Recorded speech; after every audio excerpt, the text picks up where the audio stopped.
Oh my God, yep, put them in.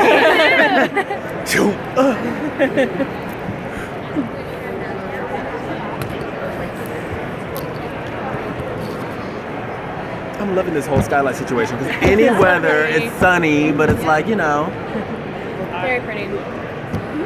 and then you like actually see what the reason. I've never been in like the glass part of this. I've only been in the inside part for like another unrelated thing. And yeah, this is everything. I'm like, Well, our readers are aspiring actors, and so they actually submitted some questions for you guys. Oh, wow. One is, how important was the chemistry between you and the cast for Daybreak?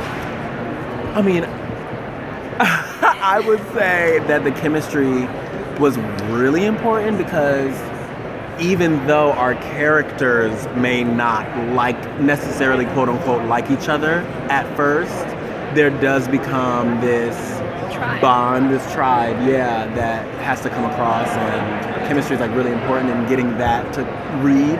And I think that we all have an amazing chemistry because we were stuck in Albuquerque for so many months. And Albuquerque's middle of nowhere, so I think that we developed a very close bond throughout the project, and it was actually, the more we got to know each other, was good for our characters, because as soon as we got really close, our characters got really close. Right. So it was kind of perfect timing for all of us to come together, and now we're like best friends. Yeah. What roles do your characters play in the apocalypse? Okay, yeah, you go. I play Angelica Green.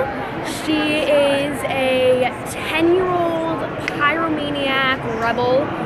She is the craziest 10-year-old you'll ever meet. And and playing Angelica is really fun because Angelica has so many levels, and she's this insane kid that will tell you off on anything you do, and yeah, she's just insane, but insane in the head. But throughout the season, you see her become a little bit more vulnerable, and all she wants in the apocalypse is to find her tribe and to find her place, because she was excluded from her family pre-apocalypse.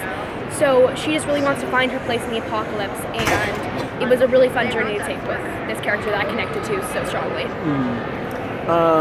I play Wesley Fifth.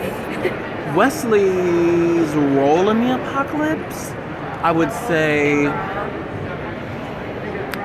he is a pacifier almost. Like he's a de-escalator, someone who brings new, less emotionally charged perspectives to pressing issues in the apocalypse amongst the tribes that gather there.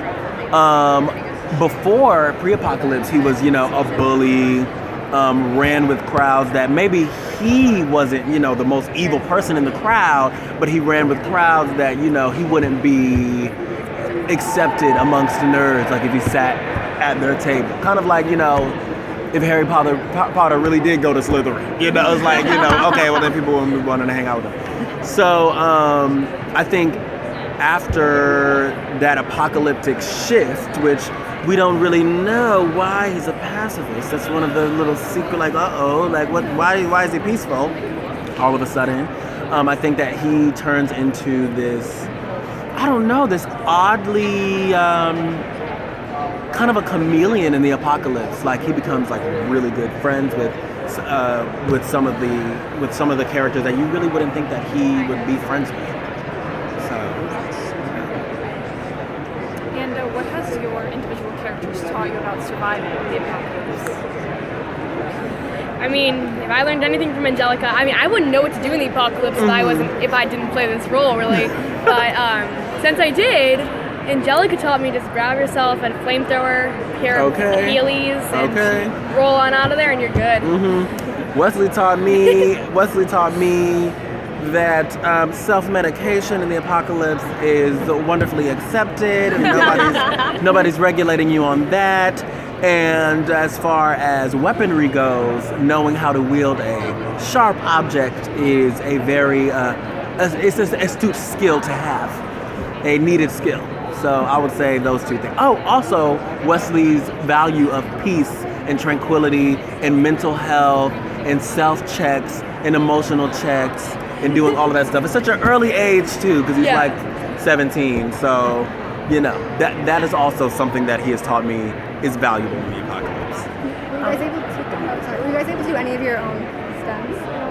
Or any type of, like, how does that work with the whole, You did a lot. Yeah. I did a few things that I can't technically say, but our stunt doubles were so amazing, and we loved them so much. There was one instance where we had to pretend that fire was coming out of the frame. Oh yes, the I mean that was there was. I have a flamethrower, and there was one scene where I'm trying to kill a ghoulie with it, and fire's coming out of it, but I'm not. It's not actually fire, so it's like.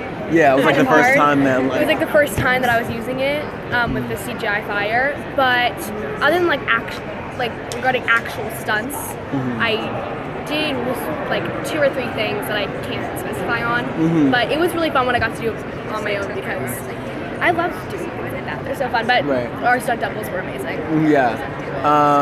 Our stunt doubles took a load, but I will say the stunts that I did, I guess I can't specify on. However, the training that I received on the swords, like A1, the best. Now I like know how to wield a sword.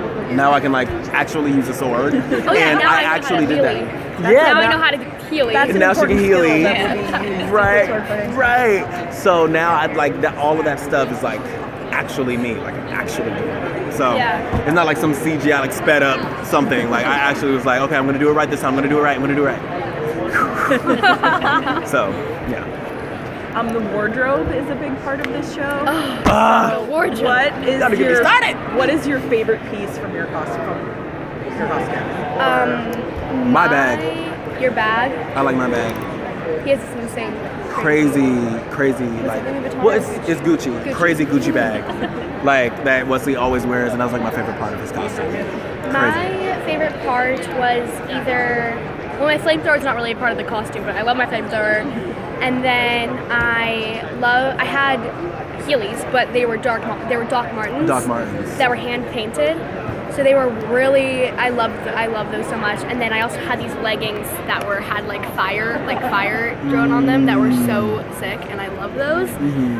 But yeah, those are like my 3 stable Angelica items. Yeah. I'll throw in the Yeezys too. The Yeezys. That was really cool. Like, oh my gosh, we're in the apocalypse, and we are dripped down to the socks, swagged out in the apocalypse.